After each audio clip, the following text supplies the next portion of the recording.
దేవుడు తన ప్రజలైనటువంటి వారు నీతికి ప్రతినిధులుగా ఉండాలని, దేవుని సంబంధులుగా జీవించాలని, దేవుని లాంటి వ్యక్తిత్వం, దేవుని స్వభావాన్ని కలిగి జీవించేవారు తనతో నిత్యము ఉండాలని దేవుడు మనుషులను సృష్టించుకున్నాడు. వారికి ఆయన నిత్యమైనటువంటి జీవితాన్ని తలచాడు. అయితే వారు ఎప్పుడూ దైవ సహవాసంలో ఉండేవారుగా ఉండాలని దేవుడు కోరుకున్నప్పటికీ మనుషునికి సంపూర్ణమైన స్వాతంత్రాన్ని ఇచ్చేశాడు. దానిని వినియోగించుకున్నటువంటి మనుషుడు ఏం చేశాడంటే తప్పు చేశారు.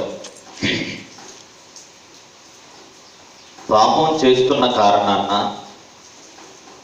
మనుషులు దైవ సహవాసంలో నుంచి వేరు చేయబడుతూ ఉంటారు. ఏదైనా తోటలో ఆదాము హవ్వలు పాపం చేసిన సంగతి అందరికీ తెలుసు. వారు పాపం చేసినప్పుడు దేవుడు తమ పాపములు వారు ఒప్పుకుంటారేమోనని అవకాశాన్ని కల్పించాడు. వారు చేసిన నేరాన్ని నేరుగా ఎత్తి చూపించాడు.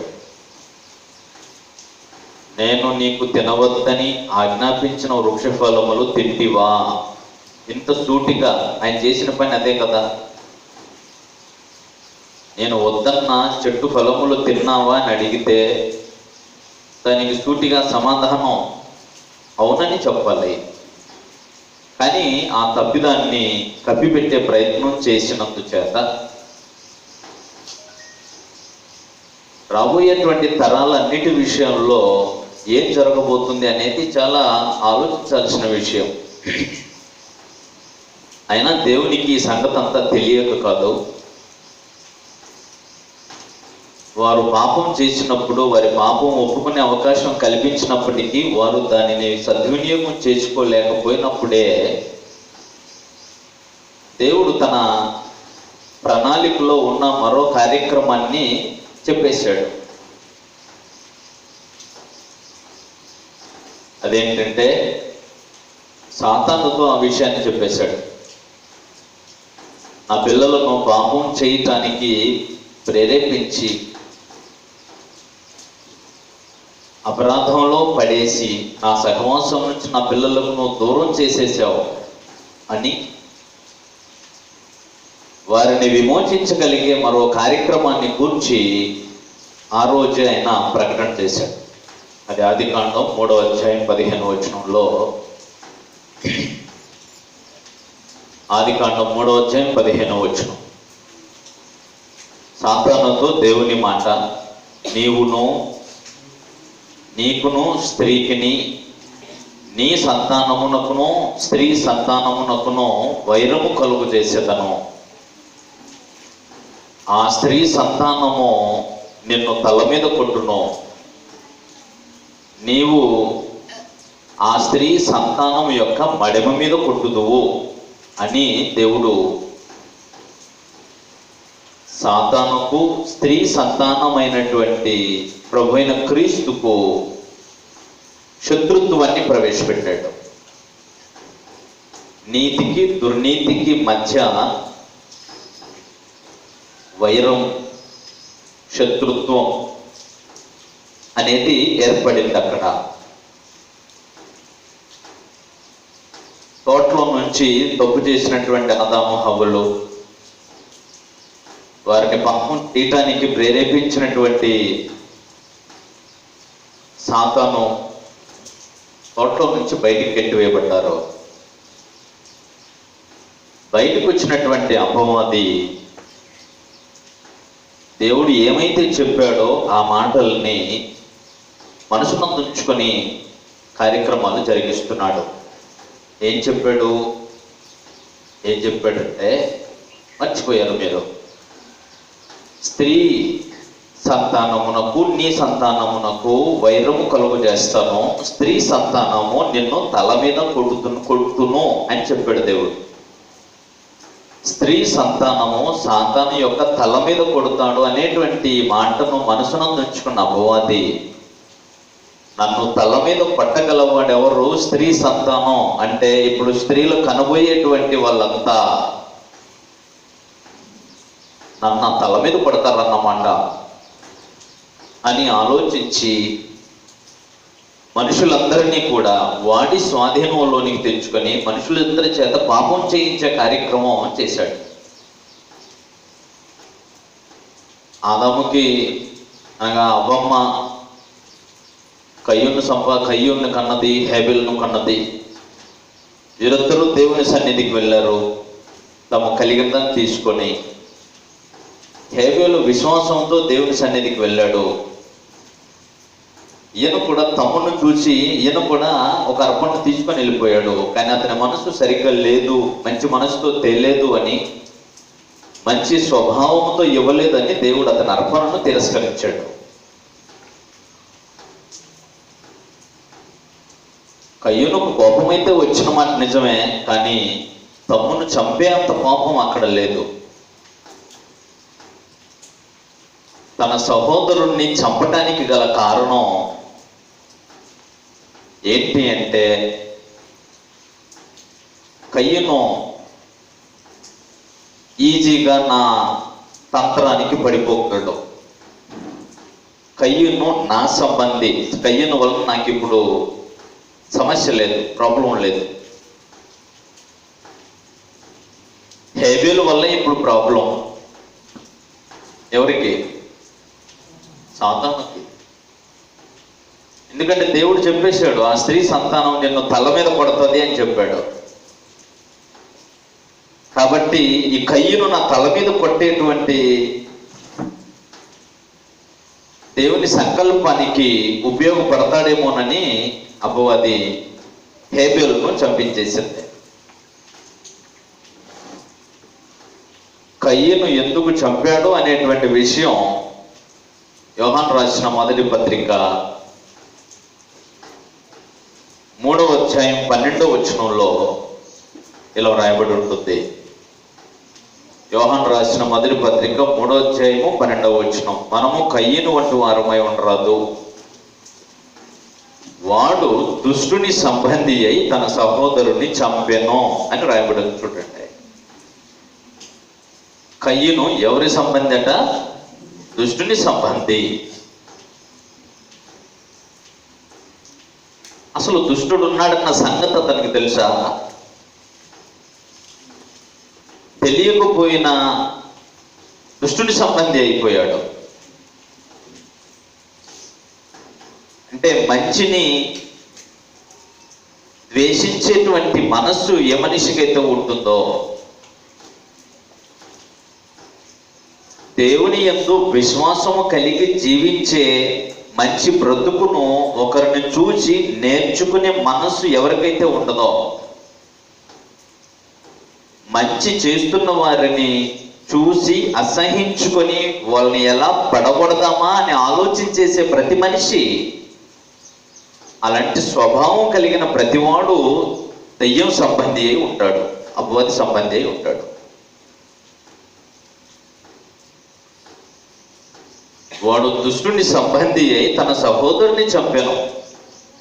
వాడు అతన్ని ఎందుకు చంపాడు అని అంటే ఆ కింద వచనంలో రాయబడింది, తన క్రియలు చెడ్డవియు తన సహోదరుని క్రియలు నీతి గలవియునై ఉన్నవి కనుకనే చంపేశాడు. సత్క్రియలను చేస్తున్న వాడిని చూసి మనకు తెలియకపోతే నేర్చుకొని చేయాలి. అలా నేర్చుకొని చేయకపోగా ఆ వ్యక్తినే లేకుండా ఆ వ్యక్తిపై అసూయను ద్వేషాన్ని పెంచుకునే ఏ మనిషి అయినా దుష్టుని సంబంధి చేయి ఉండే అవకాశం ఉంటుంది. కాబట్టి అలా దుష్టుని సంబంధులు ప్రపంచంలో చాలా ఉంటారు, ఎక్కువగా ఉంటారు. కానీ మనం సందర్భాన్ని జాగ్రత్తగా ఆలోచన చేస్తూ ముందుకెళ్తాం. దేవుడు ఏమైతే నిర్ణయించాడో ఇప్పుడు ఆయన సంకల్పాన్ని, ఆయన ప్లాన్ని కొనసాగించడానికి హేబెలు ఉన్నాడు. కానీ హేబెల్ని చంపేసింది. హేబెల్ని చంపేస్తే హేబెలు చంపబడ్డ తర్వాత ఇప్పుడు ఇంకేం సమస్య లేదు నాకు అనుకుంది అపవాది. కానీ హేబేలు చంపబడినంత మాత్రాన దేవుని కార్యక్రమాలు ఆగిపోతాయని కాదు. ఆదికాండము 4వ అధ్యాయము 25, 26 వచనాలు చదువుతాం. ఆదికాండము 4వ అధ్యాయము 25, 26 వచనాలు. ఆదాము మరలా తన భార్య అయిన హవ్వను కూడినప్పుడు ఆమె కుమారుని కని కయీను చంపిన హేబేలునకు ప్రతిగా దేవుడు నాకు మరి ఒక సంతానమును నియమించనని అనుకొని అతనికి షేతు అను పేరు పెట్టెను. మరియు షేతునకు కూడా కుమారుడు పుట్టెను, అతనికి ఎనోష అను పేరు పెట్టెను. అప్పుడు యెహోవా నామమున ప్రార్థన చేయుట ఆరంభమాయెను.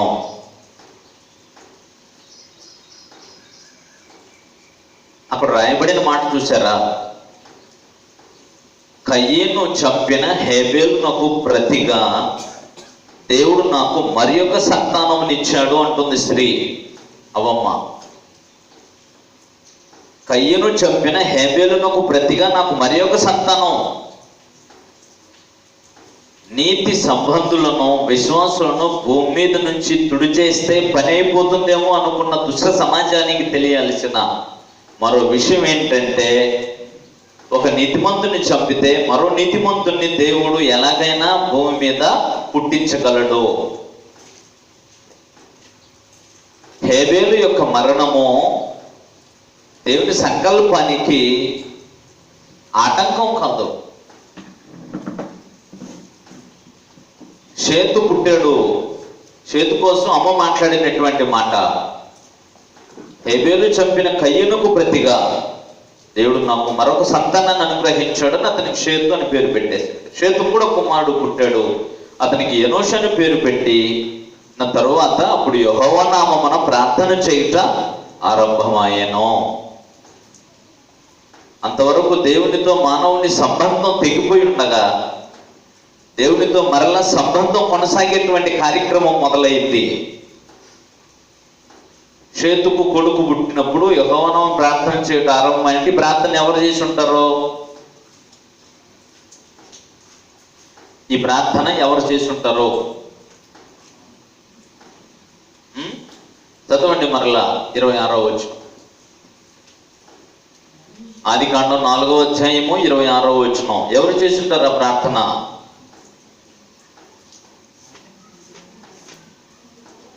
చదవండి, అందరూ చదవండి.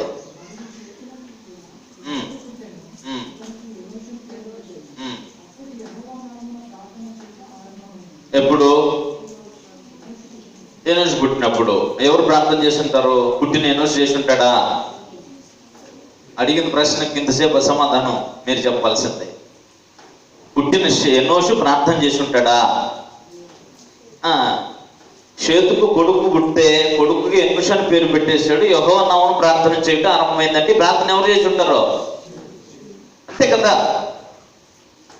హేబేలు దేవునికి ఇష్టడు. హేబేలు దేవునికి ఇష్టడు. ఇప్పుడు తిరిగి దేవునితో సంబంధాన్ని కొనసాగించగలిగే మరో వ్యక్తి పుట్టాడు. ఎవరైనా? షేతు. ఆదాముకే కొడుకు కుమారుడు. కానీ హేబేలును చంపేస్తే పని అయిపోయింది అనుకున్నప్పుడు అదికి మరలా ఆ స్త్రీ మరలా కుమారుని కన్నది. ఆ కుమారునికి షేతు అని పేరు పెట్టింది. హేబేలుకు ప్రతిగా. కాబట్టి ఈయన మరలా యెహోవాకు ప్రార్థన చేయటం ఆరంభించాడు. అంటే సంబంధం మరలా దగ్గర అయ్యింది మానవ జాతికి దేవునికి. కాబట్టి ఒక అద్భుతమైనటువంటి సాన్నిహిత్యం, సంబంధం మరలా దేవునితో కొనసాగుతున్నటువంటి దినాలు. హేబేలు ఎటువంటి వాడు? హెబ్రీ పత్రిక 11వ అధ్యాయము 6వ వచనంలో, హెబ్రీ పత్రిక 11వ అధ్యాయం 6వ వచనంలో ఇలా రాయబడింది చూడండి. విశ్వాసము లేకుండా దేవునికి ఇష్టడై ఉండుట అసాధ్యము అని ఉంటుంది అక్కడ. అలాగే విశ్వాసం లేకుండా దేవునికి ఇష్టడై ఉండుట అసాధ్యం. అంటే దేవునికి ఇష్టం అవ్వాలంటే ఏముండాలి? మనిషికి విశ్వాసం ఉండాలా. ఎవరి పట్ల? దేవుని పట్ల. హేబేలుకి ఏముంది? 11:4 విశ్వాసమును బట్టి హేబేలు కయ్యూను కంటే శ్రేష్టమైన బలి దేవునికి అర్పించాను. దేన్ని బట్టి అర్పించాడు ఆయన? విశ్వాసాన్ని బట్టి. విశ్వాసం ఉన్నోడు దేవునికి ఏమవుతాడు? ఇష్టడై ఉంటాడు. దేవునికి ఇష్టడైనటువంటి వాణ్ణి చంపేయాలని దుష్టుని సంబంధులు ఆలోచన చేస్తే చంపేసినప్పటికీ దేవునికి ఇష్టడైనటువంటి వాడు దేవునామమును ప్రార్థన చేయడం ఆరంభమైందంటే మరొక విశ్వాసి పుట్టుకొచ్చాడు. కాబట్టి ఈ విధంగా షేతు సంతానం ఇలాగ విస్తరిస్తూ ఉంది. దేవుడు తన సంకల్పాన్ని తన యందు విశ్వాసం ఉంచిన వారి ద్వారా కొనసాగించాలనుకుంటాడు. గుర్తుపెట్టుకోండి, దేవుడు తన ప్లాన్ని కొనసాగించాలనుకున్నప్పుడు తనకిష్టులైన వారి ద్వారా జరిగించుకుంటాడు. తనకిష్టులు ఎవరు అంటే ఆయన ఎంతో విశ్వాసం ఉంచి బ్రతికేవాళ్ళు. కాబట్టి హేబేలు పోయినంత మాత్రాన హేబేలు స్థానంలో మరొకను పెట్టుకున్నాడు. యెహోవాను ప్రార్థన చేశాడంటే ఇప్పుడు షేతు కూడా దేవుడంటే విశ్వాసము ఉంది. కాబట్టి ఇలాగున దేవుని సంకల్పాన్ని దేవునికి ఇష్టలై దేవుని ఎట్లా విశ్వాసం కలుగుతున్నటువంటి మనుషుల ద్వారా కొనసాగించడానికి దేవుడు కార్యక్రమాలు సిద్ధం చేస్తున్నాడు. అదే సందర్భంలో అంతకన్నా ముందు తమ అన్నగారిని చంపేసినటువంటి కయ్యూను సంతానం కూడా విస్తరిస్తుంది. కయ్యూను కూడా సంతానం ఉంది కదా, కయ్యూను సంతానము విస్తరిస్తుంది. ఒకవైపు కయ్యూను సంతానం, మరోవైపు సంతానం. కయ్యూను సంతానము నరమాంతులుగాను దుష్టుని సంబంధులుగా విస్తరిస్తూ ఉంటే షేతు సంతానం సంబంధం కలిగి విశ్వాసం కలిగి కొనసాగిస్తూ ఉంది. కాబట్టి ఈ రెండు సమూహాలు ఇలాగా విస్తరిస్తూ పోతూ కొంతకాలానికి ఈ రెండు జనాంగం కలిసిపోయారు.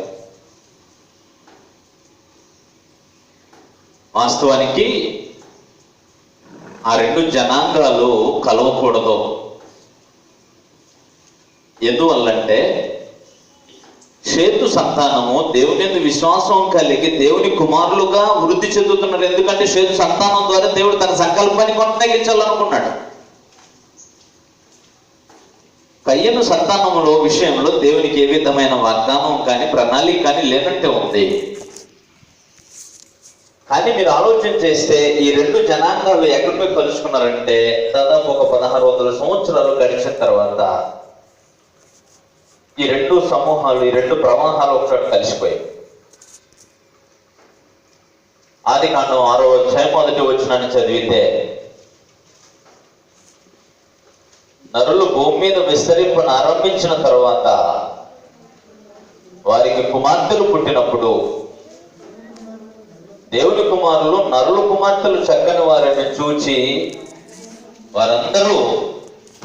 వారందరిలో ప్రతి వాడు కూడా ఏం చేశాడంటే తమ మనసుకు వచ్చిన స్త్రీలను వివాహము చేసుకొనిది.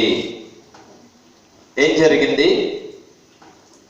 అప్పుడు యెహోవా నా ఆత్మ నరులతో ఎల్లప్పుడూ వాదించదు, అయినను వారు తమ అక్రమ విషయంలో నరమాత్రులై ఉన్నారు, అయినను వారి దినములు 120 ఏండ్లు ఉన్నా నేను అని చెప్పాడు. మీరు ఆలోచించగలిగితే ప్రియులరా, దేవుని కుమారులు నరుల కుమార్తెలు చక్కని వారిని చూసి దేవునితో సంబంధాన్ని కలిగిన సమూహము దేవునితో సంబంధం లేని సమూహం కలిసి పెళ్లిపించుకోవటాలు పెళ్లి చేసుకోవటాలు లాంటి కార్యక్రమాలు జరిగించేశారు. ఈ విషయాన్ని యేసు ప్రభు వారు కూడా ఎత్తి చూపించారు. మత్తయి సువార్త 24వ అధ్యాయము 37, 38 వచనాలు చదివితే, మత్తయి సువార్త 24వ అధ్యాయము 37, 38 వచనాలు.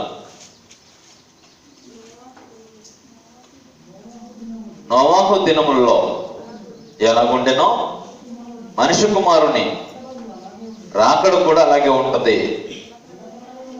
జలప్రలయమునకు ముందటి దినములలో నోవాహు ఓడలోనికి వెళ్ళిన దినం వరకు వారు తినుచు త్రాగులు చేసుకొచ్చు పెళ్లికిచ్చుచు ఉండిరి. పెళ్లి చేసుకొనుచు పెళ్లికిచ్చుచు ఉండిరి, తినుచు త్రాగుచు ఉండిరి. అంటే అర్థం ఏంటంటే వాళ్ళు ఏం చేశారంటే దేవుని కుమారులు, నరుల కుమార్తెలు, అక్రమకారులు, దేవుని పిల్లలు అనేటువంటి వాళ్ళు కలిసి ఏం చేశారు? పోయి ఒకరికొకరు పెళ్లికిచ్చుకోవటం, పెళ్లి చేసుకోవటం లాంటి కార్యక్రమాలు జరిగించేశారు. తద్వారా ఏం జరిగిందనంటే దేవుని కోపం వచ్చింది, వీళ్ళతో వాదన వేస్ట్ అని అనుకున్నాడు. వీరికి బుద్ధి చెప్పడం వేస్ట్. ఎందుకంటే ఎంత భయంకరమైన పరిస్థితిలోకి వెళ్ళిపోయారో 6వ అధ్యాయం 5వ వచనంలో చెప్పాడు. ఆదికాండం 6వ అధ్యాయం 5వ వచనంలో ఇలా చెప్పాడు చూడండి. నరులు చెడుతనము భూమి మీద గొప్పదనియు, వారి హృదయం యొక్క తలంపుల్లోని ఊహాంతయు ఎల్లప్పుడూ కేవలము చెడ్డదనియు యెహోవా చూచి తాను భూమి మీద నరులను చేసినందుకు సంతాపము నొంది తన హృదయంలో నొచ్చుకొనెను అని రాయబడింది అక్కడ. అర్థమైందా? దేంట్లో గొప్పలు అయిపోయారు? చెడుతనంలో గొప్పలు అయిపోయారు. ఆలోచనలో హృదయం ఎంతలో ఉంది? కంప్లీట్ గా చెడిపోయిందట. అంత భయంకరమైనటువంటి పరిస్థితి.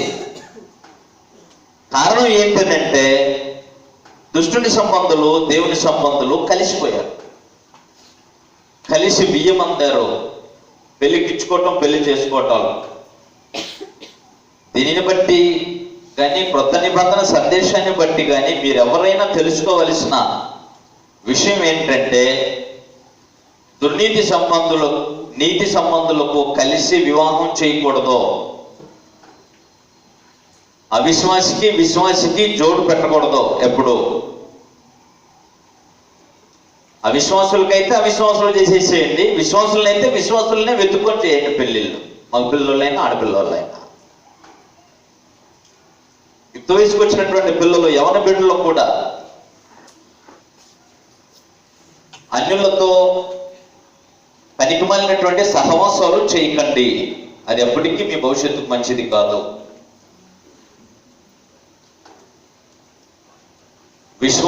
విశ్వాసులతోనే సంబంధాన్ని కలిగి ఉండాలా. విశ్వాసులే వివాహం చేసుకోవాలా. అన్యులతో విశ్వాసులని లేక విశ్వాసులకు అన్య స్త్రీలను వివాహం తెచ్చుకోకూడదు పెళ్లి చేసుకొని. తద్వారా ఏం జరిగిందనంటే చెడుతనం ఎక్కువైపోతుంది. మంచి జనాంగమే ఎక్కువ మంది ఉండొచ్చు, కానీ ఎక్కువ మంది ఉన్నటువంటి వాళ్ళు ఒకడు పనికి మనోడు వచ్చినా అయిపోతుంది. మొత్తం డ్రమ్ము నిండా ఒక డ్రమ్ము నిండా మంచి వాటర్ నింపేశారు, ఒక 1/2 లీటర్ మురికి నీళ్ళు పోసేసేయండి, ఏమవుతుంది? 1/2 లీటర్, 1/2 డ్రమ్ము కాదు, డ్రమ్ము నిండా మంచి నీళ్ళల్లోకి ఒక 1/2 లీటరు మురికి నీళ్ళు పోస్తే गंदा पानी भरेगा तो क्या होता है? पूरे खराब हो जाता है ना? డ్రమ్ము నిండా మంచినీళ్ళు కదా ఉన్నాయి. డ్రమ్ము నిండా మంచినీళ్ళలో కొంచెం మురికి నీళ్ళు పోస్తే ఏమైంది? ఎక్కువ నీళ్ళు మంచివే కదా, మంచిగా కనబడాల్సింది పోయి మొత్తం మురికెత్తుకోవటం ఏంటి? చెడు ప్రభావం అలాగుంటుంది. మీరు సంఘంలో ఉన్నమంది మంచి వాళ్ళు ఉండండి, ఒక్కడు పరికమాలోడు ఉంటే చాలన్నమాట.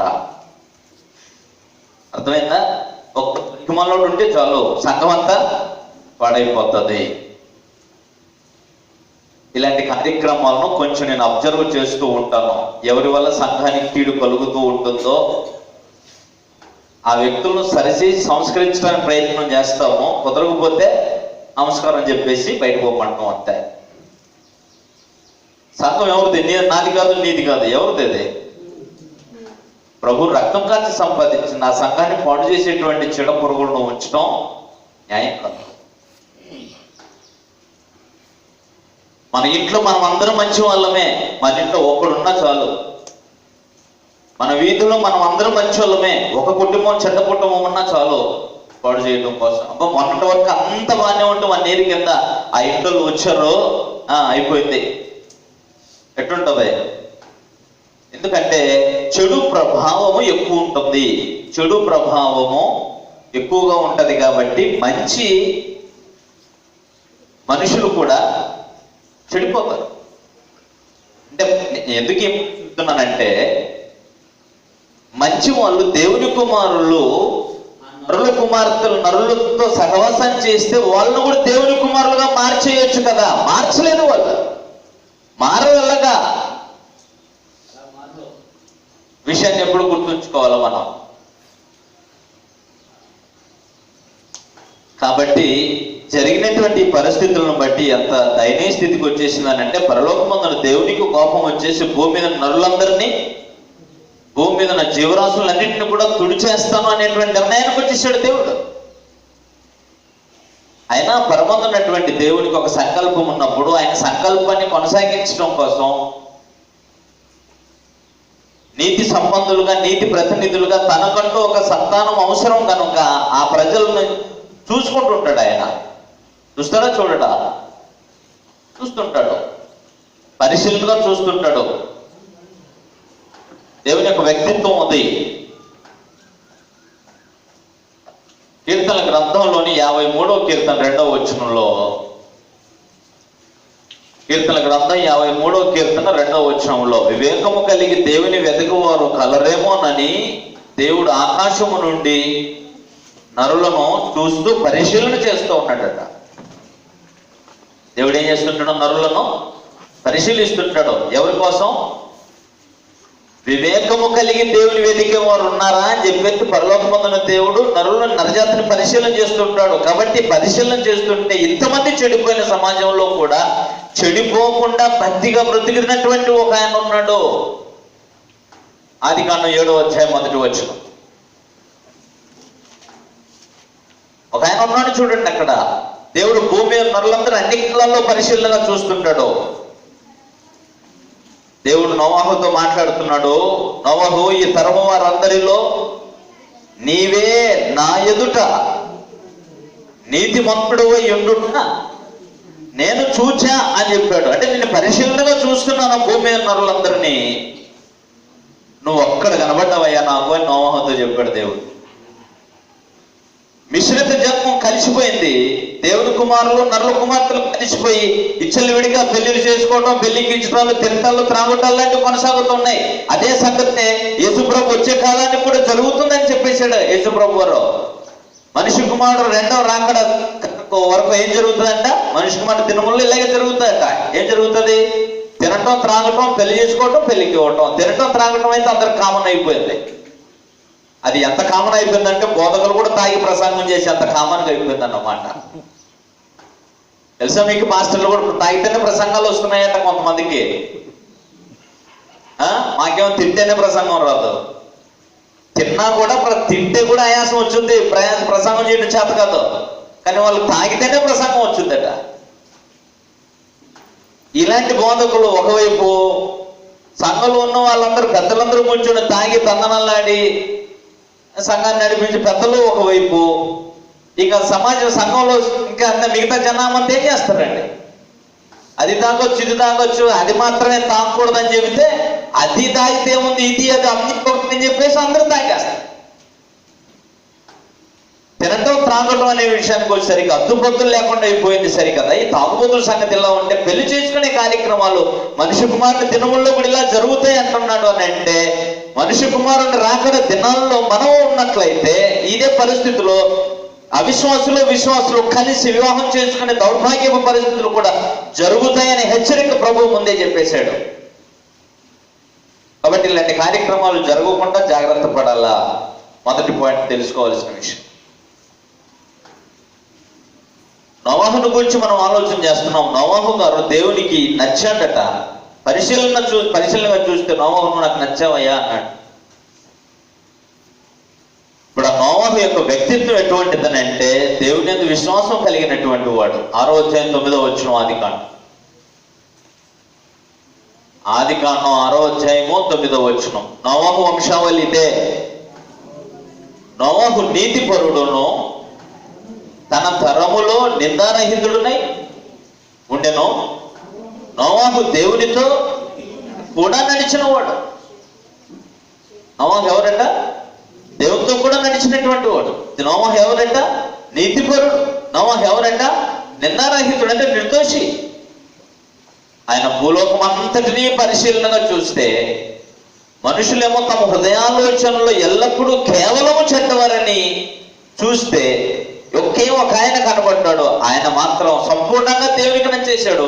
కాబట్టి ఇప్పుడు తన సంకల్పాన్ని కొనసాగించడానికి, దుష్టుని తల మీద కొట్టడానికి ఆ స్త్రీ సందర్భంగా వచ్చినటువంటి నోవాహును తన పని కోసం వాడుకోవాలనుకున్నాడు.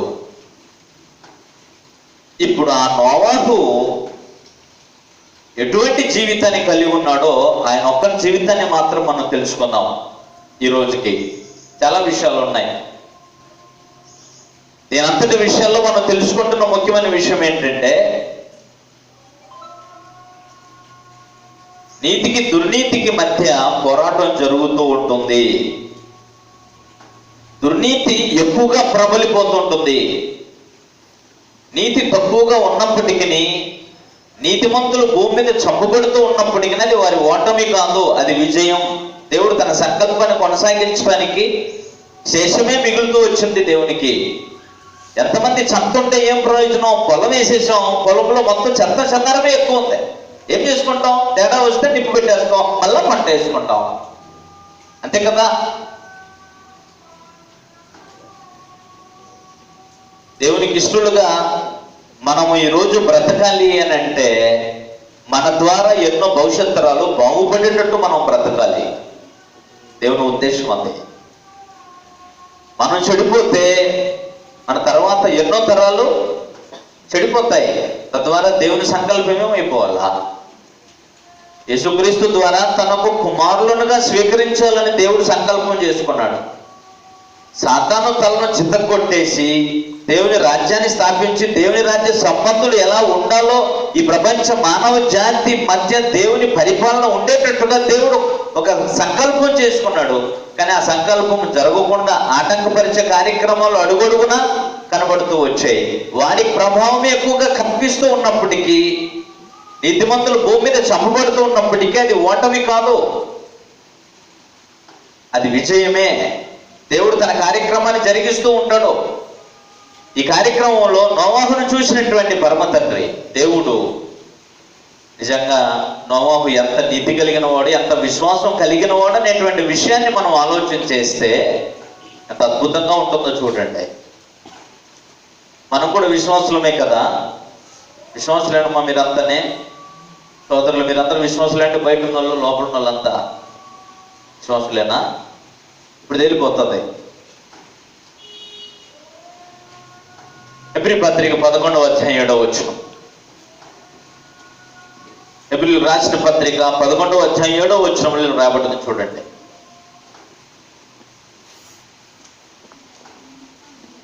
విశ్వాసమును బట్టి నోవాహు అది వరకు చూడని సంగతుల విషయమై దేవుని చేత హెచ్చరించబడి భయభక్తులు గలవాడై తన ఇంటి వారి రక్షణ కొరకు ఒక ఓడను సిద్ధం చేసుకొనెను. నోవాహుకి విశ్వాసం ఉంది. విశ్వాసం ఉన్నటువంటి నోవాహు గారు ఏం చేశారంట? అది వరకు చూడని సంగతుల విషయమై దేవుని చేత హెచ్చరించబడి అన్న. అది వరకు చూడని సంగతులు. జలప్రలయం వస్తుంది, నోవాహు వీళ్ళందరూ తుడిచేయబోతున్నాను అని అంటే, జలప్రలయం అనే కార్యక్రమాన్ని నోవాహు అంత ముందు ఎప్పుడూ చూడలేదు. జలప్రలయం అంటే ఆకాశం నుంచి గొప్ప ప్రళయం రాబోతుంది. కాబట్టి ఆ ప్రళయ ప్రచండ వర్షము వల్ల భూమి ఇంతెత్తు నీళ్లు నిలిచిన ప్రజలంతా సర్వజీవులు చచ్చిపోతారు అని అంటే అతనికి వాస్తవానికి కొత్తది. ఎందుకంటే నోవాహు కాలం వరకు కూడా భూమి మీద వర్షం పడ్డట్టు మనకి పెద్దగా ఆధారం కనబడతాం. వర్షం లేదు. ఎందుకు లేదు అని అంటే, ఏ పంటలు పండాలన్నా కూడా భూమి మీద నుంచి లేచి వస్తున్నటువంటి ఆవిరే భూమిని తడిపి పంట పండించే కార్యక్రమాలు ఏర్పాటు చేశాడు అప్పుడు దేవుడు. భూమిలో నుంచే ఆవిరి పైకొచ్చి ఆ భూమి తడిసిపోయేది. భూమి తడిసిపోతే అప్పుడు పంటలు వేసుకుంటే పంట పండేసేది అంతే. అలాంటి పరిస్థితి ఉంది. ఈ పైనుంచి వర్షం పడటమే ఆయనకు కొత్త, అదేదో జలప్రలయం వస్తుందని దేవుడు చెప్పేస్తే నమ్మేశాడంటే ఆయన. అందుకనే విశ్వాసమును బట్టి నోవహు ఏం చేశాడంటే, అది వరకు చూడని సంగతుల విషయమై దేవుని చేత హెచ్చరించబడి దేవుడు హెచ్చరిక చేశాడు, నువ్వు చూడనిది ఫలానిది రాబోతుంది, ఫలానిది ఉంది అని నమ్మాడట ఆయన. విశ్వసించి ఏం చేశాడు, భయభక్తులు కలిగి తన ఇంటి వారి రక్షణ కోసం ఓడ సిద్ధం చేసుకున్నాడు. నోవహుతో దేవుడు తన సంకల్పాన్ని కొనసాగించాలనుకున్నాడు. నోవహు ముగ్గురు కుమారులలో షేము అనేటువంటి అతన్ని ఎన్నిక చేసుకొని, షేము సంతానం ద్వారా అబ్రహాము సంతానంలో ఇసాకు కుమారుడు యాకోబు 12 మంది కొడుకులు 12 మంది కుమారులను తన పిల్లలుగా దేవుడు ఏర్పరచుకున్నప్పటికీ ప్రభువైన యేసుక్రీస్తు జన్మించడానికి యూద గోత్రాన్ని దేవుడు ఏర్పాటు చేసుకున్న సంగతి మనందరికీ తెలుసు. ఇప్పుడు ఈ కార్యక్రమాలను రావాలంటే ముందు నోవహు ఉండాలి. నోవహు ఎటు మనం చూస్తున్నాం. నోవహు అంటే సామాన్య వ్యక్తి కాదు. అది వరకు చూడని సంగతుల విషయమై దేవుని చేత హెచ్చరిక చేయబడి నమ్మాడు. నమ్మి ఏం చేసుకున్నాడంటే భయభక్తులు కలిగి తన ఇంటి వారి రక్షణ కొరకు ఓడని పట్టుకోమని దేవుడు చెబితే చేసుకున్నాడు. మీరు ఆలోచన చేయండి, ఈరోజు మీరు చూడని సంగతులను కూర్చి దేవుడు తన గ్రంథంలో హెచ్చరిక చేశాడు, వాటిని మీరు నమ్ముతున్నారా? యేసు ప్రభువు వారు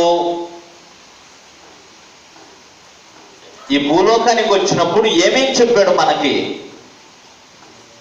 ఏమన్నా తెలుసా? మీరు చూడని సంగతులు బైబిల్లో ఇప్పటివరకు ఏమి విన్నారు? ఏమన్నా 2-3 చెప్పండి. మీరు చూడని సంగతులు, మీరు చూడనివి. విశ్వాసం అంటే అర్థం ఏంటి? 11వ అధ్యాయం ప్రియపత్రిక 1వ వచనంలో చదువుతున్నాం కదా, విశ్వాసం అనున్నది నిరీక్షింపబడు వాటి యొక్క నిజ స్వరూపమును అదృశ్యమైన ఉన్నవరంటకు రుజువు. విశ్వాసం అంటే అర్థం ఏంటంటే మీరు ఏమి ఎదురు చూస్తున్నారో అది ఉన్నదంటానికి, ఉన్నది అని నమ్మటం.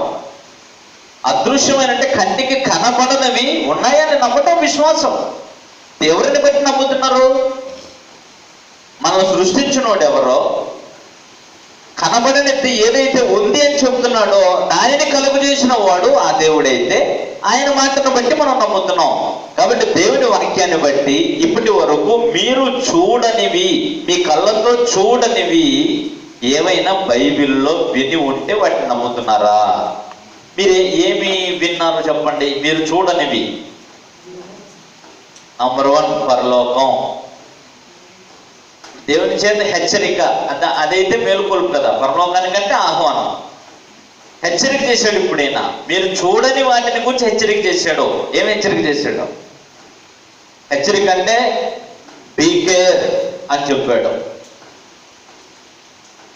జాగ్రత్త సుమా అని చెప్పాడు. జాగ్రత్త పడండి అన్నాడు. దేనికోసం? పరలోకం ఒకటే, ఇంకోటి ఉంది. ఏముంది? నరకం. యేసురావు చెప్పాడా లేదా నరకం ఉందని? దేవుడు చెప్పాడా నరకం ఉందని? లేదా ఉందా లేదా? మన నరకం ఉందా లేదా? చెప్పండి నిజంగా. పిల్లలు ఏం రాస్తున్నారు? నరకం ఉందా లేదా? జుడి ఉందా? నరకం ఉందా లేదా? ఉందా? ఏదో కన్ఫర్మ్గా గట్టిగా చెప్పు, ఉందో లేదో. వాళ్ళందరూ ఏమో ఉందన్నారు, నువ్వేమంటావు? ఉందా? ఉంటే మీరు చూసారా? చూడకపోయినా నమ్ముతున్నారా? ఎవరు చెప్పారని? ప్రభువు చెప్పాడు. దేవుడు చెబితే నమ్మాలి ఆ మాట. యేసు ప్రభు వారు సొంతంగా చెప్పిన కాదు, నా తండ్రి ఏం విన్నానో దాన్నే చెప్తున్నా అన్నాడు. అసలు పరలోకం ఉందని, నరకం ఉందని, ఆ ప్రాంతాల్లోకంలో నరకము వేదన అనుభవించే స్థలము, నెమ్మది పొందే స్థలము, మహామధ్యగానం, ఈ కార్యక్రమాలను ఉన్నాయని యేసుప్రభువే చెప్పేశారు లూకాసు వార్త 16వ అధ్యాయంలో. అంచేత మానవ జాతికి అంతటికి ఆయన హెచ్చరిక చేసింది ఏమిటంటే, మత్తయి సువార్త 10వ అధ్యాయం 28వ వచనంలో ఇలా చెప్పాడు చూడండి. మత్తయి సువార్త 10వ అధ్యాయము 28వ వచనం. ఆత్మను చంపనెరక దేహమునే చంపువానికి మీరు ఎందుకు భయపడతారు? మరియు ఆత్మను దేహమును కూడా నరకములో నశింపజేయగల దేవునికి మీరు భయపడండి అన్నాడు. అంటే దేవుడు ఎవరంటే ఈ దేహాన్ని నశింపజేయగలడు, ఆత్మను కూడా నరకంలో నశింపజేయగలడు. అదే చెప్పాడు ఆయన. ఆత్మను చంపనేరక దేహాన్ని చంపేవానికి ఎందుకు భయపడతారు? దేహమును ఆత్మను రెండింటిని నరకంలో నశింపజేయగల దేవునికి మిక్కిలి భయపడండి అన్నాడు. యేసుప్రభు వారు చెప్పాడు, తండ్రి అయిన దేవుడు మీ ఆత్మను నరకంలో వేస్తాడు అని. అంటే నరకం ఉందని చెప్పాడా? చెప్పాడు. మార్కు సువార్త 9వ అధ్యాయము 46, 47, 48 వచనాల్లో ఇలా రాయబడి ఉంటుంది. నీ కన్ను నిన్ను అభ్యంతరపరిస్తే దాన్ని పెరిగి పడే. ఆ తర్వాత వచనంలో నువ్వు నీ కాలు నిన్ను అభ్యంతరపరిస్తే, నీ చెయ్యి నిన్ను అభ్యంతరపరిస్తే నరికేసేయి. 2 కాళ్ళు కలిగి, 2 చేతులు కలిగి, 2 కళ్ళు కలిగి నువ్వు నరకములో పడటం కంటే కుంటివాడవుగానో, అంగహీనుడవుగానో, గుడ్డివాడవుగానో నువ్వు నిత్యజీవంలో ప్రవేశించడం నీకు మేలు అని చెప్పాడు. 2 కళ్ళు, 2 చేతులు, 2 కాళ్ళుగా నరకానికి పోయే దేనికి? ఈ అవయవాలు లేకపోయినా నువ్వు నిత్యజీవంలోకి వెళితే అది నీకు మేలు కదా అని అంటున్నాడు ఆయన. కాబట్టి ఇవి 2 కాళ్ళు, చేతులు, ముక్కు, కళ్ళు కలిగి ఉండే నరకంలోకి ఎందుకు వెళ్తారు? నరకం అనేటువంటి పదం యేసుప్రభువు వారు చెప్పారు. తర్వాత 48వ వచనంలో చెప్పాడు చూడండి. 48వ వచనంలో ఏం చెప్పాడంటే, నరకమున వారి పురుగు చావదు, అగ్ని ఆరదు. అది నరకమున వారి పురుగు చావదు, అగ్ని ఆరదు. చూసారండి? అంటే నరకం ఉందని చెప్పాడా? నమ్ముతున్నారు ఈ మాటని? మీరు ఇదివరకు చూడని సంగతులు దేవుని దగ్గర మీరు హెచ్చరిక చేయబడుతున్నారు అంటే మీరు వింటున్నారు. ప్రకటన గ్రంథం 21వ అధ్యాయం 8వ వచనం. ప్రకటన 21:8. రెవల్యూషన్ 21:8. తిరిగి వారును, అవిశ్వాసులను, అసహ్యులను, నరహంతకులను, వ్యభిచారులను, మాంత్రికులను, విగ్రహారాధకులను, అబద్ధికులందరూ అగ్ని గంధకములతో మండు గుండములో పాలు పొందుదురు. ఇది 2వ మరణం. అగ్ని గంధకములతో మండు గుండం, ఇది 2వ మరణం. ఎవరెవరికి ఇది? తిరిగి వారికి, అవిశ్వాసులకి, అసహ్యులకి, నరహంతకులకి, మాంత్రికులకి, వ్యభిచారులకి, విగ్రహారాధకులకు, అబద్ధాన్ని మాట్లాడి జరిగించేటువంటి వాళ్ళందరికీ ఏముందట? అగ్ని గంధకములతో మండుకొండం ఉంది. అగ్ని గంధకములతో మండుకొండం ఉంది. ఇది 2వ మరణం. ఇది దేవుడు చేసిన హెచ్చరిక మానవ జాతికి. మీరు చూడలేదు కానీ అది ఉంది అని ఎవరు చెప్పారో? దేవుడే చెప్పాడు. కాబట్టి అది వరకు చూడని సంగతుల విషయమే నోవాహు హెచ్చరిక నొంది ఏం చేశాడు? భయభక్తులు కలిగి దేవుడు చెప్పిన పనంతా చేసేశాడు. 7వ అధ్యాయము ఆదికాండం 22వ వచనం. 6వ అధ్యాయం 22వ వచనం.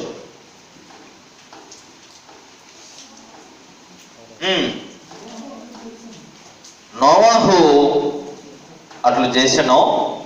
ఏం చేశాడంటే దేవుడు అతనికి ఆజ్ఞాపించిన ప్రకారం యావత్తు చేశాడు. అర్థమైందా మీకు? దేవుడు అతనికి ఆజ్ఞాపించిన యావత్తు చేస్తాడు. నీతిపరుడు, యథార్థవంతుడు, భక్తిపరుడు, విశ్వాసము కలిగిన వాడు, విశ్వాసి అనబడేవాడు ఫస్ట్ ఏం చేస్తాడంటే దేవుడు తమకు ఏమైతే చెప్పాడో దాన్ని ముందు నమ్ముతాడు. ఏం చేస్తాడు? నమ్ముతాడు, విశ్వసిస్తాడు. చూడకపోయినా దేవుడు చెప్పాడు కాబట్టి నమ్ముతాడు. రెండవది ఏంటంటే దేవుడు తనకు ఏం చెబితే అది చేస్తాడు. విశ్వాసం అంటే వాడు, విశ్వాసం అనబడేవాడు ఏం చేస్తాడమ్మా? దేవుడు చెప్పిన యావత్తు చేస్తాడు. సగం సగం కాదు, సగం చేసేసి సగం బాప్తిసం పొంది సగం కాలం ప్రభులో, సగం కాలం గొప్పలో. కొంతమందికి అయితే దైవ సహవాసం జీవించడానికి వారంలో ఒకరోజు కూడా టైం ఇవ్వలేదు. వారంలో ఒక్కరోజు కూడా కూర్చొని దేవుని సన్నిధిలో సహవాసం చేయలేని మనుషులకి 7 రోజుల పాటు అవసరమా? అవసరం అండి? నిజం చెప్పండి మీరు. దేవుడు తమకు ఆజ్ఞాపించిన యావత్తు, ఒకవేళ రోజును దైవ సహవాసంలో ఉండాలి, ప్రతి రోజును సంఘంగా కూడుకోవాలి, ప్రతి రోజును ఆరాధన చేయాలి అని దేవుడు చెప్పిన సంగతులు బైబిల్లో ఉన్నాయి. ఈ సంగతుల ప్రకారంగా ఎంతమంది చేయగలుగుతున్నారు? చేయట్లా. మరి వారంలో ఒక రోజన్నా వస్తున్నారా? అది లేదు. ఏది లేకుండానే విశ్వాసి అంటే ఎవరు నమ్ముతాడు? నేను ఇప్పుడు విశ్వాసి అంటే ఎవరు నమ్మాలి? నువ్వు విశ్వాసి అంటే నువ్వు విశ్వాసాన్ని ఒకవేళ ఒక మనిషి ముందు నేను విశ్వాసనండి, నేను భక్తునండి, ఒక మానవ మాత్రుడు అయితే అయిండొచ్చులే, నువ్వు రోజు 10 సార్లు ప్రార్థన చేస్తావంటే మానవ మాత్రుడు నమ్ముతాడు. అసలు నీ ప్రార్థన వినేటోడు చెప్పాలా నువ్వు గొప్ప ప్రార్థనడు అని. ఎందుకంటే నీ ప్రార్థన వినాలి కదా ఆయన.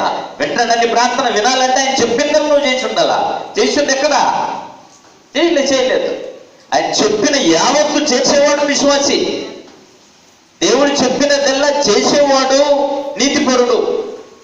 దేవుడు చెప్పిందల్లా చేసేవాడు యథార్థపరుడు. దేవుడు చెప్పిందల్లా చేసేటువంటి వాడే భక్తిపరుడు. ఎవడు పడితే వాడు కాదు.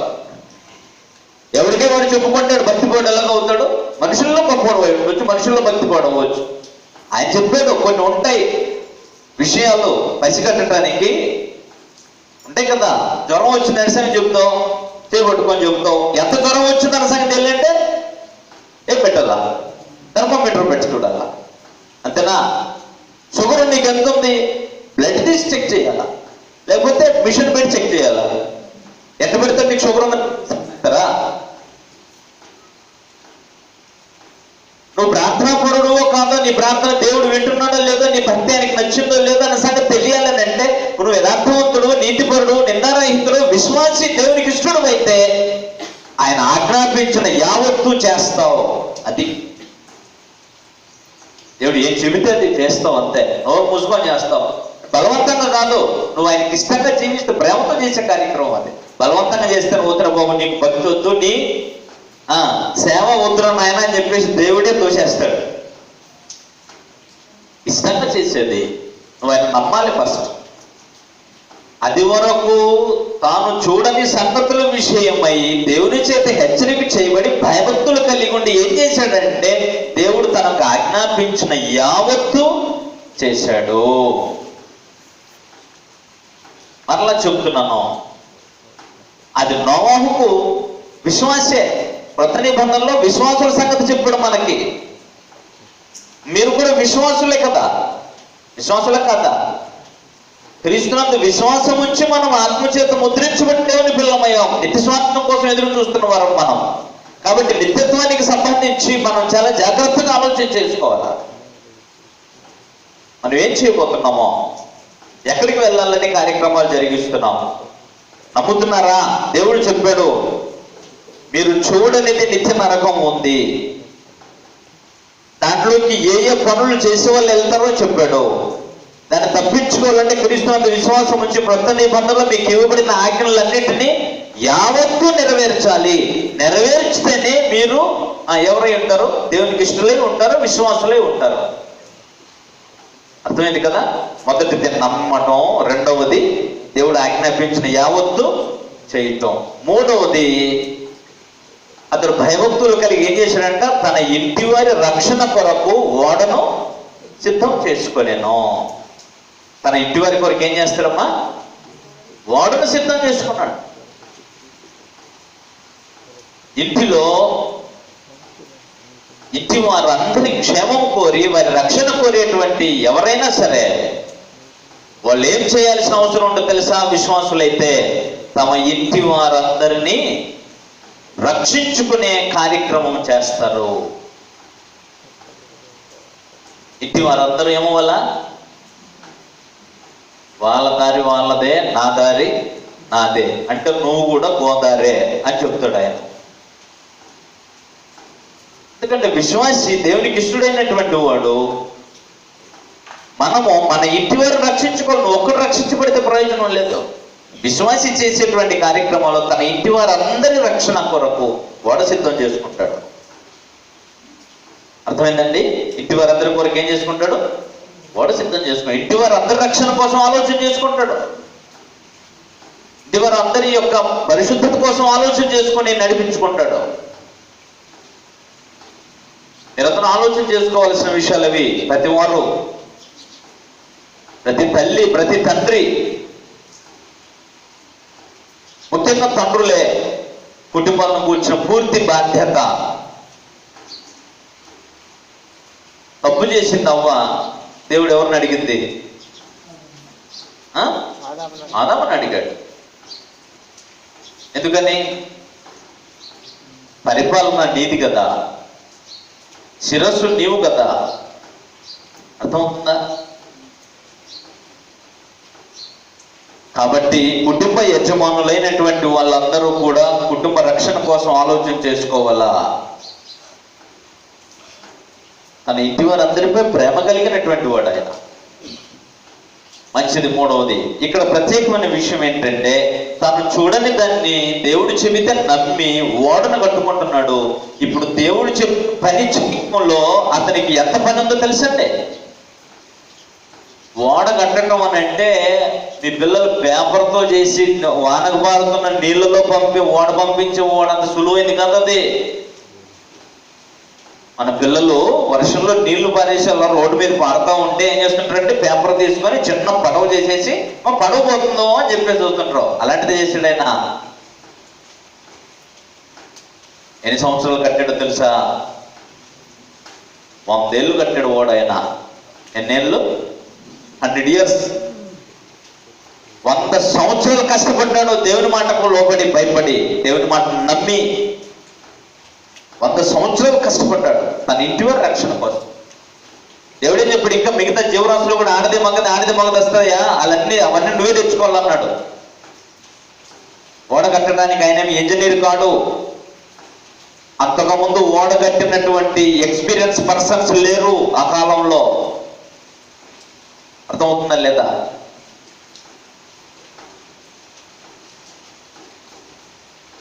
ఓడ కట్టడం కోసం ఏ కర్ర చితిసారకపు రాను అంటున్నాడు. అది ఏడుంటుంది? ఫామ్ హౌస్లో దొరుకుతుందా? ఫామ్లో దొరుకుతుందా? అడవిలోకి వెళ్ళి తెచ్చుకోవాలా? తేలిగ్గా ఉండేటువంటి కర్ర. ఓడ కట్టడానికి అనువైనటువంటి కర్రలు వెతుక్కోవాలా. ఈరోజు మీకు మిషన్ దగ్గర ఉన్నట్టుగా మిషన్ మీద బర్రమని పోసేసి టక్క మేకలు కొట్టించినట్టు ఉంటుందా? మేకులు ఉంటాయి అంటవా? నోహ కాలంలో మొలలు శుద్ధి ఉండొచ్చు అంటారా? రంభం ఉండొచ్చు అంటారా? ఎన్ని లేకుండా ఓడెట్టు కట్టుకుంటాడండి ఆయన. ఎంత కష్టపడి ఉంటాడు మీరు ఆలోచించండి, థింక్ చేయండి, తెలుస్తుంది మీకు.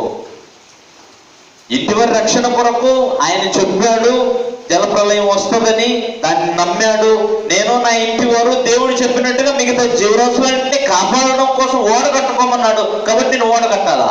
అది కష్టమా, నష్టమా, లాభమా, నష్టమా కాదు ఇక్కడ. అది ఎంతకాలం అన్నా కానీ ఆ పని పూర్తి చేసేసేయాలి అంతే. 100 సంవత్సరాలు కట్టుకున్నాడండి ఆయన ఓడ. ఈ 100 సంవత్సరాలు తన విశ్వాస జీవితానికి, తన ఇంటి రక్షణ కోసం ఓడ కట్టుకుంటూ ఉంటే, ఇదే సందర్భంలో చుట్టుపక్కల ఉన్నంత ఏమని ఉంటారో, చుట్టుపక్కల ఉన్నటువంటి జనం అంతా ఏమని ఉంటారో, ఏందయ్యా పెద్ద మనిషి ఏదో చేస్తున్నావే, దేవుడు చెప్పాడు నాకు ఏమని, జలప్రలయం చేత ఇదిగో మన చుట్టుపక్కల ఉన్న ఈ సమాజం అంతా చెడిపోయిందట. ఈ మనుషులు కలుగు చేసినందుకు ఆయనకు బాధ కలుగుతుందట. కాబట్టి ఆయన జలప్రలయం చేత నాశనం చేయబోతున్నాడట.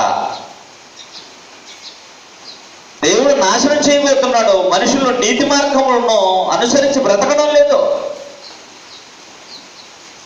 కాబట్టి నాకు నా ఇంటి వారి కొరకు దేవుడు ఒక ఓడను కట్టుకోమన్నాడు. నేను ఓడను కట్టుకుంటున్నాను. ఓడ కట్టుకుంటున్నావా? వాళ్ళకి ఆశ్చర్యమేది, నిజం కదా. ఓడ కట్టుకోవడం ఈ ఓడ కట్టుకుంటే సింహరాశులని దగ్గరికి వస్తాయి, నువ్వు నీ ఇంటి వాళ్ళు ఎట్లేకపోతారు, నువ్వు వాన వస్తుంది, నువ్వు అలాగా పైకి పోతుంటావు, మేమందరం అలాగా కింది పోతుంటామా? హేళనగా ఉంటాయా? జోక్గా ఉంటుంది వాళ్ళందరికీ. నోవాహు గారు పనిచేస్తుంటే అసలే చెడిపోయింది సమాజం, మంచి సమాజం అది అసలే చెడిపోయింది. మీరేమన్నారు అనుకోండి, నేను అన్ని పోసుకొచ్చినట్టుగా చక్కగా మీకు చెప్పేసిన తర్వాత ఇలా బ్రతికితే మీరు పోతారో అని గట్టిగా ఎలాగే చెప్పేది అలాగే ఇలా బ్రతికితే మీరు పోతారు అని చెప్పేస్తే లోపలన్నా అనుకుంటుంటారు మీరేమని, ఈయనైతే ఆయన భార్య పిల్లతో వెళ్ళిపోతారంట పరలోకం, మేము మాత్రం నరకానికి పోతామంట. మనసులోనే ఉంటారు. ఒకసారి అయినా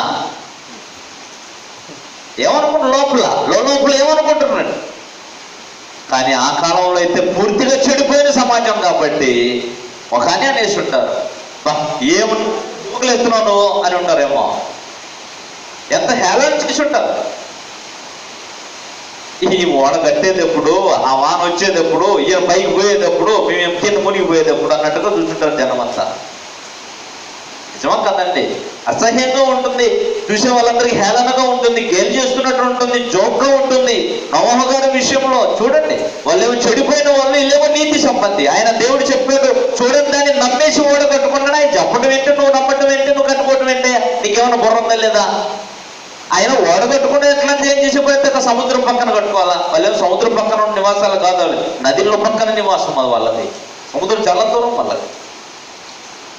కాబట్టి సముద్ర తీరాన్ని కట్టుకున్నాడు. ఈడు కట్టుకుంటే వాన వచ్చేసి లేచిపోవడం ఏందే, మరి నువ్వు జోకులు వేస్తున్నావు అన్నట్టుగా ఎంత ఇన్సల్ట్ చేస్తుంటారు ఆయన్ని కదా. నీతికి దుర్నీతికి మధ్య జరిగే పోరాటం ఇలాగ ఉంటుంది. నువ్వు దేవుని విశ్వాసం ఉంచి బ్రతుకుతుంటే నీకు హింస కలుగుతుంటుంది. ఒకటి మాటల్లోనో, ఒకటి చేతల్లోనో, ఒకటి ఇంకేదేనో నీకు హింస పెడతా ఉంటారు, హింస జరుగుతుంటుంది. అందుకనే నోవాహుకు అయితే ఇంటి వలన సమస్య లేదు. ఇప్పుడు ఈయనకున్న సమస్య అంతా ఎక్కడి నుంచి? బయటది. అటు పోయేవాడు ఇటు పోయేవాడు వచ్చేది, పెద్ద ఏదో చేస్తున్నాను చూసేది, నవ్వుకునేది, మాట్లాడుకునేది, కాసేపు టైం పాస్ చేసుకునేది పోయేది. ఎంత భయంకరమైనటువంటి పరిస్థితిలో చూడండి. అంచేత తాను చూడని వాటి విషయమై దేవుని చేత హెచ్చరించబడి భయభక్తులు కలిగి తన ఇంటి వారి కొరకు రక్షణ కొరకు ఓడ సిద్ధం చేసుకున్నాడు. ఆయన తన ఇంటి వారిని రక్షించుకోవడంలో, దేవుడు చెప్పిన కార్యక్రమాలన్నీ చేయటంలో, దేవుని భయభక్తులు కలిగి ఉండటంలో లోకం నిన్ను ఏమనుకున్నా సమస్య లేదు. కానీ నువ్వు మాత్రం నీ నీతి మార్గాన్ని విడిచిపెట్టకూడదు, నీతి తప్పి బ్రతకూడదు, విశ్వాసాన్ని విడిచి బ్రతకూడదు. లోకం ఏమన్నా అనుకోండి, లోకంతో నీకేం పని, నువ్వు నరకానికి పోతుంటావు, లోకమంతా ఏకమై నిన్ను రక్షించలేదు. అవునా కదా? ఏ మనుషులు మనకు ఆధారం అనుకుంటున్నామో, ఏ మనుషులు మనకు మంచి వాళ్ళు అనుకుంటున్నామో, ఏ మనుషులు వాళ్ళు మనకు మేలు చేస్తారు అనుకుంటున్నా, ఆ మనుషుడు ఎవడు కూడా నిత్య జీవం అనేటువంటి మేలును తీసుకొచ్చి పెట్టడం మనకి. నరకానికి పోతుంటే మనం నమ్ముకున్న మనుషులు నరకానికి పోయేటోళ్ళు, మన ఎక్కడ పోతే మనం కూడా నరకానికే పోతాం. ఆలోచన చేస్తున్నారండి. దేవుడు తన సంకల్పాన్ని కొనసాగించడానికి ఒక మనిషిని ఏర్పాటు చేసుకుంటే ఆ మనుషుల్లో ఎన్నో సుగుణాలు ఉన్నాయి. ఆయన చూడని సంగతుల విషయం అతను హెచ్చరిక చేస్తే నమ్మాడు. దేవుడు ఆజ్ఞాపించిన యావత్తు చేశాడు. తన ఇంటి రక్షణ కోసం ప్రయాసపడ్డాడు. ఈ కార్యక్రమంలో ఇరుపక్కల చుట్టుపక్కల వాళ్ళందరి చేత కూడా ఆయన అవమానాలు భరించాడు, శ్రమపడ్డాడు, కష్టపడ్డాడు. నీవు దేవుని చేత హెచ్చరిక చేయబడుతున్నావు, నీకు నరకం ఉందని. ఇలా హెచ్చరిక చేయబడినటువంటి నీవు దాన్ని తప్పించుకోవడం కోసం నువ్వు రక్షించబడాలి అని అంటే, నీ ఇంటి వారు రక్షించబడాలంటే నువ్వు ఇలాగే బ్రతకాలని గ్రంథం చెప్పినప్పుడు, ఆ దైవ గ్రంథంలో రాయబడిన సంగతులను అనుసరించి బ్రతుకుతున్నప్పుడు లోకము నేను ఖచ్చితంగా ఏం చేస్తుంది? హింసిస్తుంది. మాటలు అనేవాడైతే మాటలతో అనేసి సరిపెట్టేస్తాడు. కానీ అందరూ మాటలతో చేతలతో కూడా హింసిస్తారు, మర్చిపోతుంది. చేతలతో కూడా హింసిస్తారు. అంచేత అపోస్తలుడైన పౌలు గారు ఇదే చెప్పారు. తిమోతికి రాసిన 2వ పత్రిక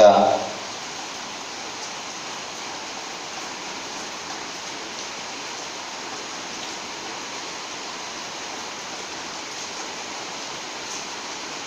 అధ్యాయం 12వ వచనంలో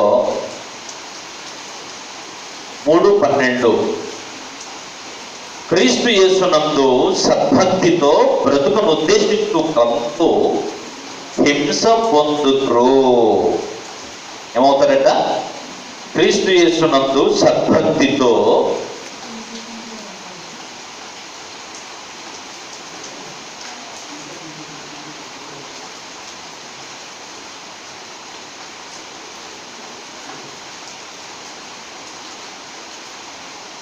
క్రీస్తు యేసునందు సద్భక్తితో బ్రతుకును ఉద్దేశించు వారందరూ ఏమవుతారు? హింస పొందుదురు. నువ్వు క్రీస్తునందు విశ్వాసం ఉంచి క్రీస్తు చెప్పిన మాటలను నమ్మి దేవుడు చెప్పిన భక్తిని అనుసరించి నువ్వు బ్రతుకుతున్నట్లయితే నిన్నేం చేస్తుంది? లోకం నిన్నేం చేస్తుంది? హింస పెడుతుంది. మాటలతో కావచ్చు, అవమానించి కావచ్చు, చేతలతో కావచ్చు. వీడు చాలా ఎక్కువ చేస్తుంటాడు, వీడికి అప్పుడప్పుడు ఒక షాక్ ఇద్దామా అని మాట్లాడుకొని నిన్నేదో ఏదో కార్యక్రమాల కోసం హింస పెట్టే కార్యక్రమాలు చేయొచ్చు, జరగచ్చు, జరగదని మనం చెప్పలేము. హింస అనేది బయట నుంచి రావచ్చు, ఇంట్లో నుంచి కూడా వస్తుంది. తర్వాత భావంలో నేర్చుకుంటాం మనం దాన్ని. ఇంట్లో నుంచి కూడా వస్తుంది. బయట వచ్చేదానికంటే ఇంట్లో ఇంకా భయంకరం. అర్థమైందా? ఇంట్లో నుంచి కూడా హింస రావచ్చు, కీడు కలగవచ్చు, ఇబ్బంది కలగవచ్చు. నీ భక్తి మార్గానికి నీ ఇంటి వల్లే అడ్డం అవ్వచ్చు తర్వాత. కానీ ఈ కారణాలన్నీ అక్కడ పనికిరావు. నా భర్త వల్ల నేను ఇలాగ అయిపోయానని, నా భార్య వల్ల నేను ఇలాగ అయిపోయానని, నా పిల్లల వల్ల మేము ఏమి చేయలేకపోతున్నామని, ఇలాంటి కారణాలు అక్కడ పనికిరావు. ఆకులు చెప్తే అయ్యేది కాదు పని. నిత్యత్వానికి సంబంధించింది. శరీర బ్రతుకు కోసమే కమిట్మెంట్ కలిగి బ్రతుకుతున్న మనుషులు నిత్య జీవానికి సంబంధించి ఏ కమిట్మెంట్ లేకపోతే బ్రతకలేరు. అది దొరకదు. దయచేసి ఆలోచన చేసి ఏమండి, దేవుడు తన సంకల్పాన్ని కొనసాగించదలచినప్పుడు నువ్వు క్రీస్తునందు విశ్వాసం ఉంచితే, క్రీస్తునందు భక్తిగా అంటే క్రీస్తు చెప్పిన మాటలను బట్టి నేను పరలోకం వెళ్ళాలి, నరకాన్ని తప్పించుకోవాలనేటువంటి విశ్వాసం నీకుంటే దేవుడు చెప్పినట్టు మొత్తం చేయాల. విశ్వాసం ఉంచి దాన్ని తప్పించుకోవడం కోసం భక్తి కలిగి బ్రతకాల. నీ ఇంటి వారందరి రక్షణ కోసం ఒక ఓడను సిద్ధం చేసుకోవాలి. రక్షణ ఓడ అంటే సంఘం, మర్చిపోకండి. సంఘంలో నీ పిల్లలందరూ, నీ కుటుంబాన్ని అందరినీ సరైన క్రమంలో నడుచుకునేటట్టుగా నడిపించుకోవాలా. ఆ తర్వాత దేవుడు ఆజ్ఞాపించిన యావత్తు చేసి ఈ కార్యక్రమం జరిగిస్తున్నప్పుడు నీకు లోకం నుంచి కూడా ఒత్తిడి రావచ్చు, శ్రమలు రావచ్చు, హింస రావచ్చు, ఇబ్బంది రావచ్చు. అప్పుడు లోకాన్ని చూసేప్ప ఈ బాధలు తట్టుకోలేను రా బాబు దేవా నాయన, వీళ్ళ బాధ తట్టుకోలేక నేను వీళ్ళ బాధ పడలేను, కట్టడం మానేస్తున్నాను. ఒకవేళ నోవాకు ఒక్క ఓడ కట్టడం మానేసి ఉండేను అనుకోండి, ఏం జరిగి ఉండేది? అమ్మా, అందరితో పాటు భక్తిహీనులందరితో పాటు ఈయన కూడా నాశనం అయిపోయి ఉండేవాడు. అంతే. లోకానికి భయపడి పని మానేసావు అనుకో, ఏమవుతుంది? అందరితో పాటు నువ్వు పోతావు. అదే జరుగుతుంది విశ్వాస జీవితంలో. కాబట్టి దయచేసి ప్రియమైన దేవుని పిల్లలారా, సద్భక్తితో బ్రతుకును ఉద్దేశించే వారందరికీ హింస ఉంటుంది. ఇది గత చరిత్ర చెప్పాను నేను, చాలా పాత చరిత్ర చెప్పాను. ప్రారంభ దినాల్లో, బైబిల్లో ఆరంభ దినాల్లో జరిగినటువంటి చరిత్రను మనం చూసాము. ఆ రోజే వాళ్ళు మాటిమాటికి ఈరోజు వారం లేక ప్రతిరోజు లైవ్లో పెట్టి వాక్యం చెప్పిన పరిస్థితులు లేవు కదా. ఒక్కసారే విన్నాడు ఆయన, అంతే. 100 సంవత్సరాలు కష్టపడ్డాడు ఒక మాట కట్టుబడి నమ్మి. అవునా కదా? రోజు చెప్తున్నా. నన్ను అడిగితే ఈ కాలంలో మనుషుల కన్నా పశువులు మేలు. కుక్క పిల్లలకు కూడా కూర్చుని తెలుసా మీకే? కుక్క పిల్లలకి మీరు నేర్పించేటప్పుడు నువ్వు దేనికి పొడుతున్నావు అన్న సంగతి తెలిస్తే ఆ తప్పు చేయి తెలుసా మీకు? నా అనుభవం నాకు తెలియదు, నేను కుక్కను పెంచేంత వరకు.